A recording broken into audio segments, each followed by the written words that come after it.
लेकिन उसके बाद भी 10 तारीख को मेरे मम्मी, ये मेरी प्रेग्नेंट वाइफ है, इसको भी लड़कों ने मारा है। मुख्यमंत्री योगी आदित्यनाथ के निर्देश के बाद सभी मंत्रीगण जमीन पर उतरकर कार्य करते नजर आ रहे हैं और सरकारी योजनाओं की जमीनी हकीकत क्या है इसको भी देख रहे हैं।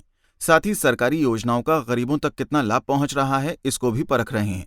इसी कड़ी में उत्तर प्रदेश के कैबिनेट मंत्री स्वतंत्र देव सिंह अमरोहा जनपद पहुंचे, जहां उन्होंने अमरोहा जिला अस्पताल परिसर का निरीक्षण किया। साथ ही उन्होंने अस्पताल की व्यवस्थाओं का जायजा लिया। इस दौरान उनके साथ डीएम और एसपी मौजूद रहे। जब इमरजेंसी वार्ड में स्वतंत्र देव सिंह पहुंचे तो वहां पर एक फौजी दिखाई दिया, जिससे पूछताछ में पता चला कि उसके परिवार के साथ दबंगों ने मारपीट की है, लेकिन पुलिस ने कोई कार्रवाई नहीं की है। जिसके बाद स्वतंत्र देव सिंह ने तुरंत एक्शन लिया और एसपी को मौके पर बुलाने का आदेश दिया और पुलिस को बुलाकर उन्होंने पूरे मामले में 1 घंटे में कार्रवाई का आदेश दिया है। इसके अलावा मंत्री जी ने महिला विंग के वार्ड में जाकर निरीक्षण किया। वहां पर एक मासूम बच्चे को गोद में लेते हुए मंत्री जी ने कहा कि ये बच्चा बहुत खुशनसीब है क्योंकि इसे मंत्री जी की गोद नसीब हुई है। वहीं पत्रकारों से बात करते हुए मंत्री स्वतंत्र देव सिंह ने ज्ञानव्यापी मस्जिद के मामले में सरकार की तारीफ की और अखिलेश यादव पर जमकर निशाना साधा। उन्होंने कहा कि उनकी सरकार में लूटने का काम होता था और हमारी सरकार में विकास का काम होता है। देखिए, देश के अंदर बदलाव आया है माननीय मोदी जी के आने के बाद और राज्य के योगी जैन लोगों की सोच बदली है। आप देखेंगे मुसलमान हिंदू शांति से सभी समस्याओं के समाधान में एक कदम आगे है, सरकार से भी ज़्यादा आगे है।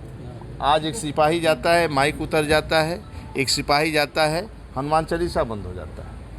तो ये स्थितियां आज सभी लोग स्वीकार कर रहे हैं। लोग जान रहे हैं कि विकास हो रहा है, मेरे लिए विकास हो रहा है और आने वाली पीढ़ी के लिए विकास हो रहा है। और सरकार ईमानदारी से कानून का शासन राज्य में योगी जी के नेतृत्व में और देश में मोदी जी ने जो विकास कर रहे हैं गरीबों के लिए, इसलिए जनता को लगता है कि मोदी योगी के नेतृत्व में ही हम सब खुशहाल रहेंगे और इसके लिए चिंता होगी। अखिलेश यादव ने कहा है कि भूसे की ब्लैकमेलिंग हो रही है। क्या है अखिलेश यादव की बात करते हैं? जो राज्य को लूट लिया हो, भ्रष्टाचार के आखंड में डूबा हुआ सरकार रही है उनकी, नहीं न्याय भी नहीं था, कहीं गुंडे सरकार चलाते थे।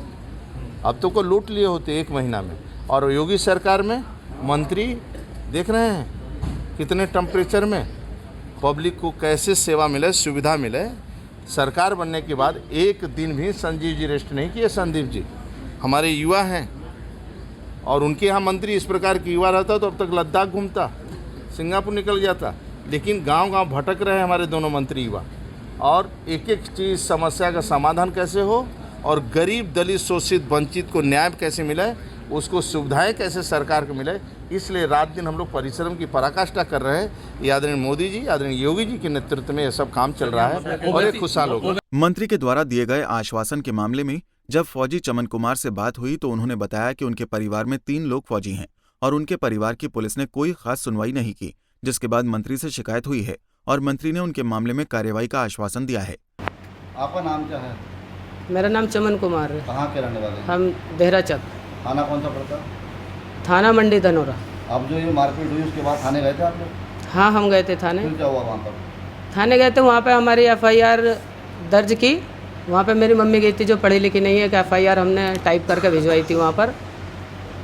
तो उन्होंने वो FIR ना दर्ज करके कोई दूसरी हाथ से लिख के मेरी मम्मी का अंगूठा लगवा के दर्ज कर दी। उसमें लिख दिया कि ये लोग घर से बाहर जा रहे थे, रास्ते में मारपीट हुई, लेकिन उन लोगों ने हमारे घर में घुस के इनको मारा। अच्छा, पुलिस ने आपने मंत्री जी को क्या बताया? मंत्री जी को इस पूरे मामले के बारे में अवगत कराया। उन्होंने बोला कि हम तुम्हारे साथ न्याय करेंगे और कानूनी उनके खिलाफ कानूनी कार्रवाई होगी। मुख्यमंत्री योगी आदित्यनाथ के निर्देश के बाद सभी मंत्रीगण जमीन पर उतरकर कार्य करते नजर आ रहे हैं और सरकारी योजनाओं की जमीनी हकीकत परख रहे हैं। मंत्री के निरीक्षण के दौरान फौजी के परिवार के साथ मारपीट की घटना उजागर हुई, जिसमें पुलिस की कार्यशैली का पता चला। पंजाब केसरी टीवी के लिए अमरोहा से मोहम्मद आसिफ की रिपोर्ट। हमसे जुड़े रहने के लिए हमारे YouTube चैनल को सब्सक्राइब करें और नई वीडियो की नोटिफिकेशन के लिए बेल आइकॉन को दबाएं। अगर आप ये वीडियो Facebook पर देख रहे हैं तो लाइक जरूर करें और ज्यादा से ज्यादा शेयर करें। धन्यवाद।